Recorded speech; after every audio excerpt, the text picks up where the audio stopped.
जय श्री राधे, जय श्री कृष्ण। जैसे कि रोज की तरह आपका भाई, आपका दोस्त, आपका मित्र कृष्ण खुराना एक बार फिर उपस्थित हो चुका है अपना गीता का पाठ पढ़ने के लिए। आज मैं सुनाऊंगा आपको गीता का 11वां अध्याय। इससे पिछले ब्लॉग के अंदर आपने सुना गीता के 11वें अध्याय का महत्व। तो आज हम सुनाएंगे आपको गीता के 11वां अध्याय, संपूर्ण अध्याय जो है वो किस प्रकार है। तो जिन मेरे दोस्तों ने जिन नहीं किया वो सब्सक्राइब कर लें। मेरे चैनल का नाम है यूट्यूब के ऊपर खुराना अंकल, फेसबुक के ऊपर आप कृष्ण खुराना फॉलो कर सकते हैं और इंस्टाग्राम के ऊपर भी आप कृष्ण खुराना फॉलो कर सकते हैं। तो आज हम शुरू करते हैं गीता का 11वां अध्याय। उससे पहले थोड़ा सा गीता का गुणगान कर लिया जाए रोज की तरह, तो वो बढ़िया रहेगा। अगर आप भी इसको सुन रहे हैं या देख रहे हैं तो आप भी मेरे साथ साथ गुनगुना सकते हैं। तो सबसे पहले मैं शुरू करता हूँ गीता का ये थोड़ा सा गुणगान। ओम नमो भगवते वासुदेवाय। ओम नमो भगवते वासुदेवाय। ओम नमो भगवते वासुदेवाय। ओम नमो भगवते वासुदेवाय। वासुदेवाय कृष्ण देवाय। वासुदेवाय कृष्ण देवाय। ओम नमो भगवते वासुदेवाय। ओम नमो भगवते वासुदेवाय। तो इस प्रकार आगे हम 11वें अध्याय के अंदर गीता में क्या लिखा गया है। इस प्रकार भगवान के वचन सुनकर अर्जुन बोले, हे भगवान, मेरे पर अनुग्रह करने के लिए परम गोपनीय अध्यात्म विषयक वचन अर्थात उपदेश आपके द्वारा जो कहा गया है उसमें मेरा यह अज्ञान नष्ट हो गया है। क्योंकि हे कमल नेत्र, मैंने भूतों की उत्पत्ति और प्रलय आपसे विस्तार पूर्वक सुनी तथा आपका विनाशी प्रभाव भी सुना है। हे परमेश्वर, आप अपने को जैसा कहते हो यह ठीक ऐसा ही है, परंतु हे पुरुषोत्तम, आपके ज्ञान, ऐश्वर्य, शक्ति, बल, वीर्य और तेज युक्त रूप को प्रत्यक्ष रूप में मैं देखना चाहता हूँ। इसलिए हे प्रभु, मेरे द्वारा यह आपका रूप देखा जाना शक्य है। यदि ऐसा मानते हैं तो हे योगेश्वर, आप अपने अविनाशी स्वरूप का मुझे दर्शन कराइए। इस प्रकार अर्जुन के प्रार्थना करने पर श्री कृष्ण भगवान बोले, हे पार्थ, मेरे सैकड़ों तथा हजारों नाना प्रकार के नाना वर्ण तथा आकृति वाले अलौकिक रूपों को देखो। हे भरतवंशी अर्जुन, मेरे में आदित्यों को अर्थात अदिति के 12 पुत्रों को और 8 वस्तुओं को, 11 रुद्रों को तथा दोनों अश्विनी कुमारों और उचनास मुरुद्रोणों को देख तथा और भी बहुत से पहले न देखे हुए आश्चर्यमय रूपों को देख।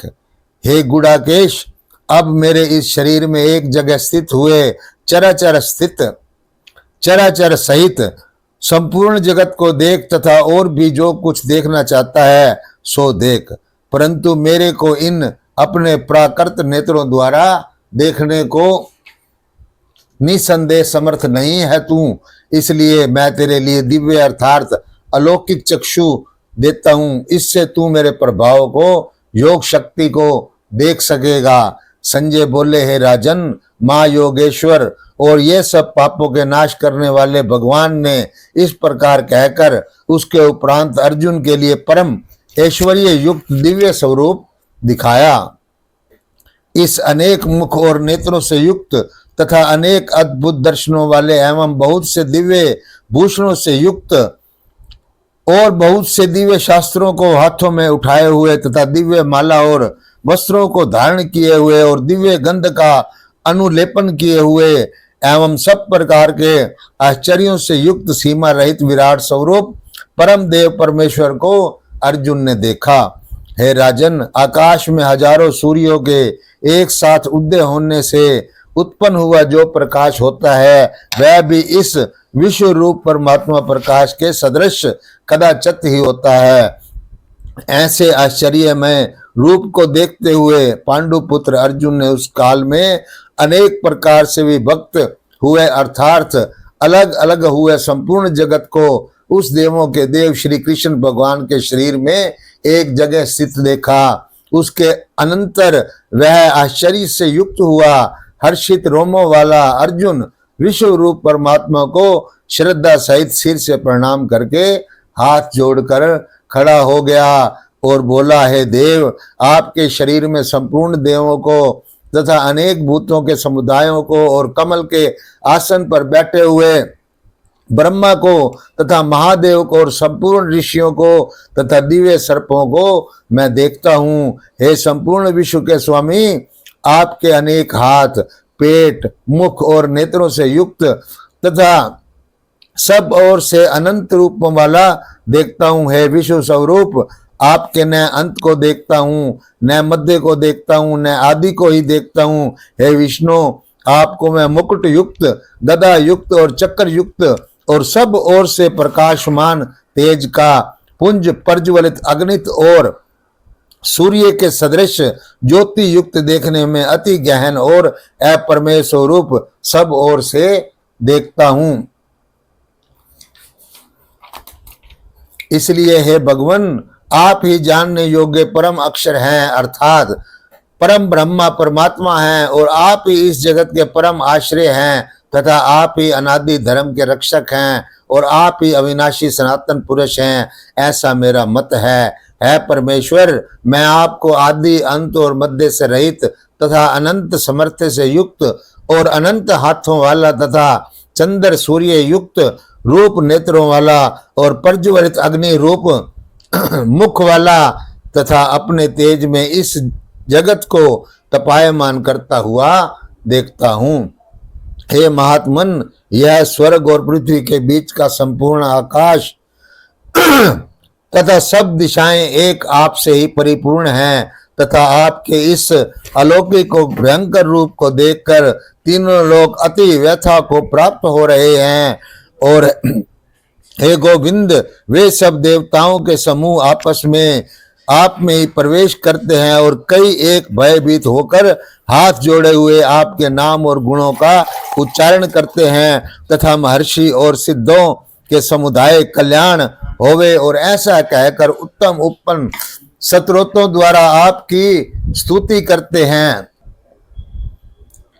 हे परमेश्वर, जो एकादश रुद्र और द्वादशादित्य तथा 8 वासु और साध्य गण विश्वदेव तथा अश्विनी कुमार और मरुद गण और पितरों का समुदाय तथा गंधर्व यक्ष राक्षस और सिद्ध गणों के समुदाय हैं, वे सब ही विस्मित हुए आपको देखते हैं। हे महाबाहो, आपके बहुत मुख और नेत्रों वाले तथा बहुत हाथ, जंगा और पैरों वाले और बहुत उदरों वाले तथा बहुत सी विकराल दाढ़ों वाले महान पुरुष रूप को देखकर सब लोग व्याकुल हो रहे हैं तथा मैं भी व्याकुल हो रहा हूँ, क्योंकि हे विष्णु, आकाश के साथ स्पर्श किए हुए देदी पैमान अनेक रूपों से युक्त तथा फैलाए हुए मुख और प्रकाशमान विशाल नेत्रों से युक्त आपको देखकर भयभीत अंत करने वाला मैं धीरज और शांति को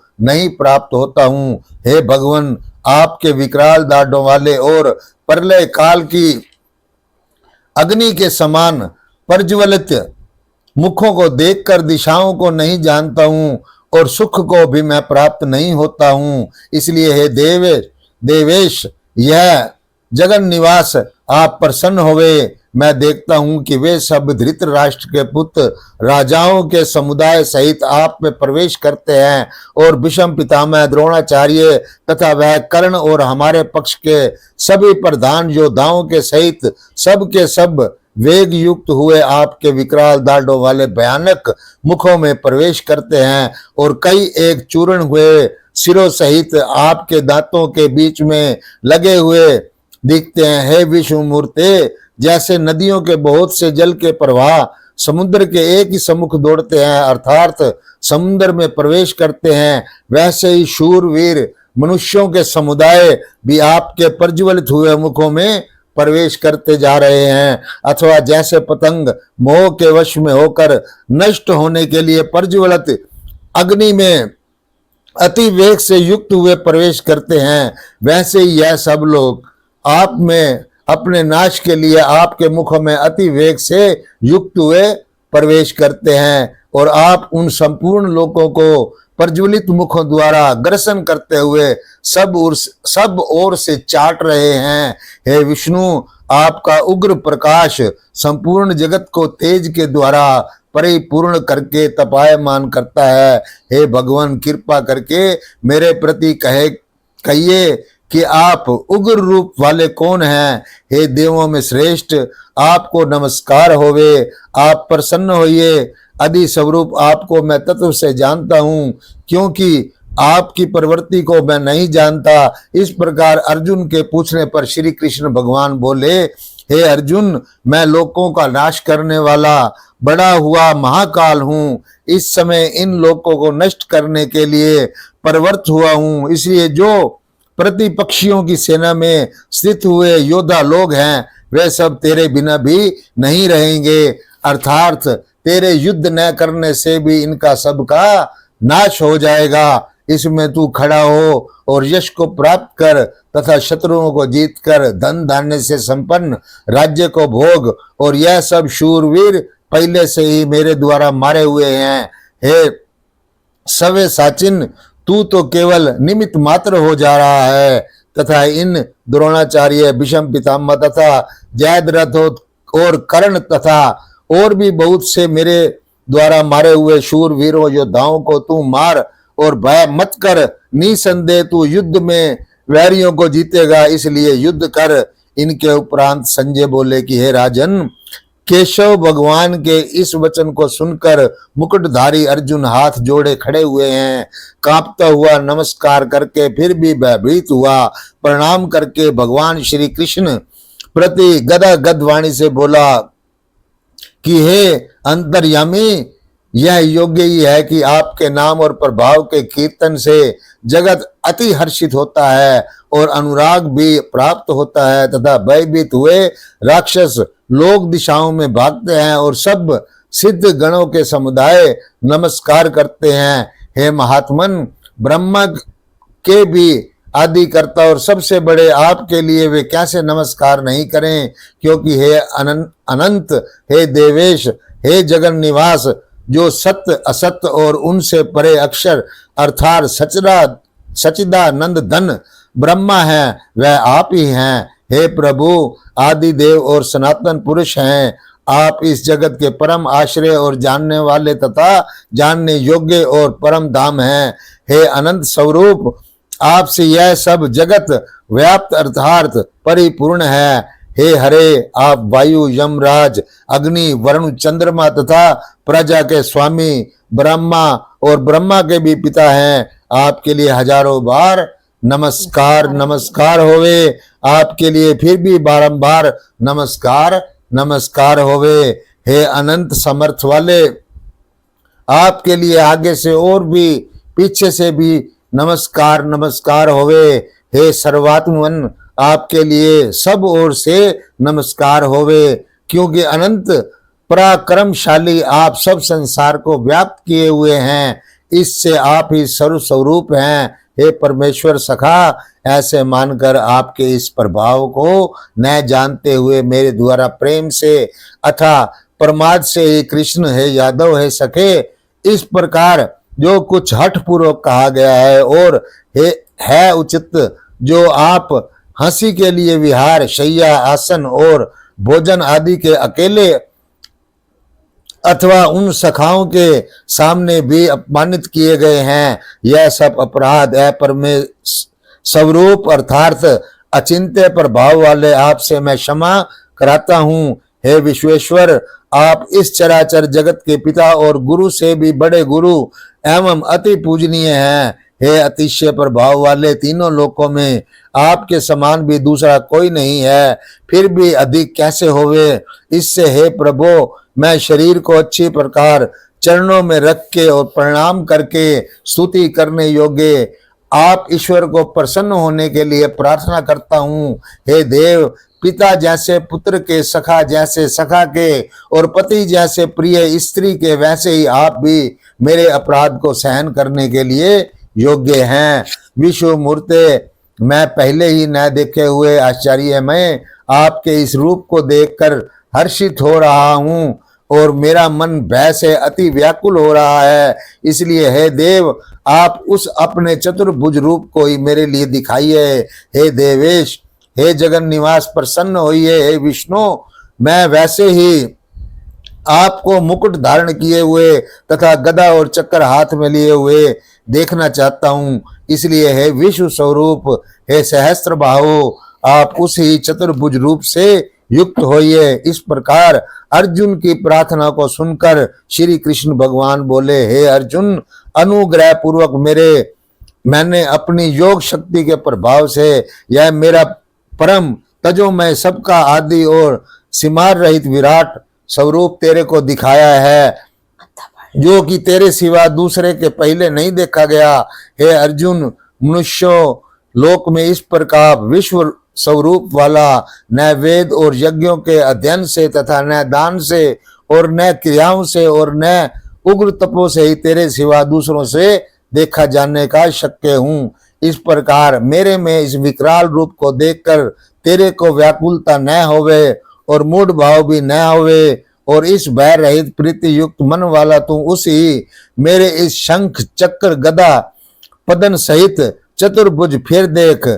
उसके उपरांत संजय बोले, हे राजन, वासुदेव भगवान ने अर्जुन के प्रति इस प्रकार कहकर फिर वैसे ही अपने चतुर्भुज रूप को दिखाया और फिर महात्मा कृष्ण ने शोभ्य मूर्ति होकर इस भयभीत अर्जुन को धीरज दिया। उसके उपरांत अर्जुन बोले, हे जनार्दन, आपके इस अति शांत मनुष्य रूप को देखकर अब मैं शांतचित्त हुआ हूँ, अपने स्वभाव को प्राप्त हो गया हूँ। इस प्रकार अर्जुन के वचनों को सुनकर श्री कृष्ण भगवान बोले, हे अर्जुन, मेरा यह चतुर्भुज रूप देखने की अति दुर्लभ है कि जिसको तुमने देखा है, क्योंकि देवता भी सदा इस रूप को दर्शन करने के लिए इच्छा वाले होते हैं। अर्जुन, न वेदों से, न तप से, न दान से और न यज्ञ से इस प्रकार चतुर्भुज रूप वाला मैं देखा जाने का शक्य हूँ। और जैसे ही मेरे को तुमने देखा, परंतु है श्रेष्ठ तप वाले अर्जुन,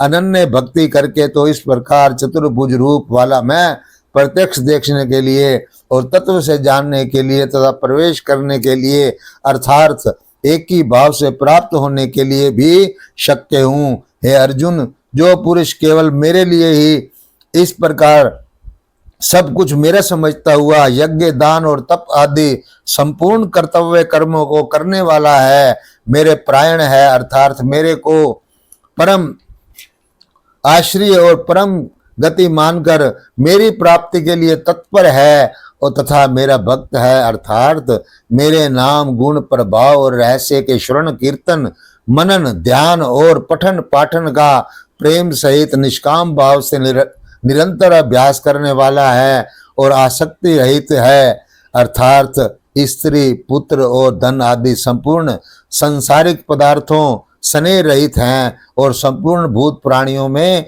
वैरव भाव रहित हैं। ऐसा वह अनन्य भक्ति वाला पुरुष मेरे को ही प्राप्त होता है।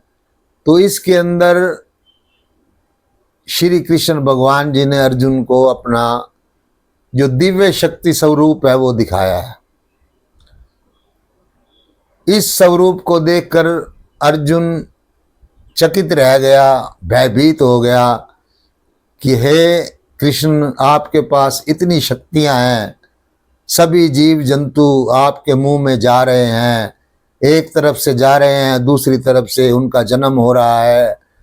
तो आप तो योगेश्वर, परमेश्वर, सब कुछ आप ही हैं। तब जाकर अर्जुन को विश्वास हुआ कि अब हम जो हैं नहीं हार सकते, किसी कारण से भी नहीं हार सकते। तो मेरा कहने के भावार्थ ये है, यदि आप भगवान को, कृष्ण भगवान को अच्छी तरीके से जान जाओगे तो आपके मन में भी यह चिंता मुक्त हो जाओगे कि सब कुछ करने कराने वाला कृष्ण भगवान ही है और इस विश्व के अंदर और कुछ नहीं है। तो गीता हमें यह बताती है कि हमें हर समय भगवान का जाप करना चाहिए, भगवान को याद रखना चाहिए। अगर हम भगवान को याद रखते हैं तो हमें किसी से डरने की कोई ज़रूरत नहीं, हम हर एक युद्ध को जीत सकते हैं। यही गीता के आज 11वें अध्याय के अंदर बताया गया है। मुझे लगता है कि आपने इसको ध्यान से सुना होगा और जिन दोस्तों ने, जिस मित्रों ने मेरा चैनल अभी तक सब्सक्राइब नहीं किया वो मेरा YouTube channel Khurana uncle subscribe कर लें। इसको आप लाइक करें, शेयर करें, कमेंट करें, अपने दोस्तों में भेजें। तो तब इसी के साथ मैं आज आपसे आज्ञा चाहूँगा। जय श्री राधे, जय श्री कृष्णा। और एक बात और कहूँगा कि आप भी घर के अंदर गीता रखें, गीता पढ़ा करें, एक अध्याय पढ़ें, एक नहीं पढ़ते तो आधा पढ़ें, आधा नहीं पढ़ते तो एक पेज ही पढ़ लें। अगर आप फिर भी कुछ नहीं कर सकते तो एक बार गीता को उठाकर अपने मस्तक से जरूर लगाएं। इतना करने से भी आप पापों से मुक्ति प्राप्त कर लेंगे। यही मैं आपसे कामना करता हूँ। मैं आपका दोस्त, आपका मित्र कृष्ण खुराना आपसे माफ़ी चाहूँगा अगर मेरे सुनाने में कोई गलती हो गई हो तो। जय श्री राधे, जय श्री कृष्ण, जय बाबा जी। जय बाबा जी।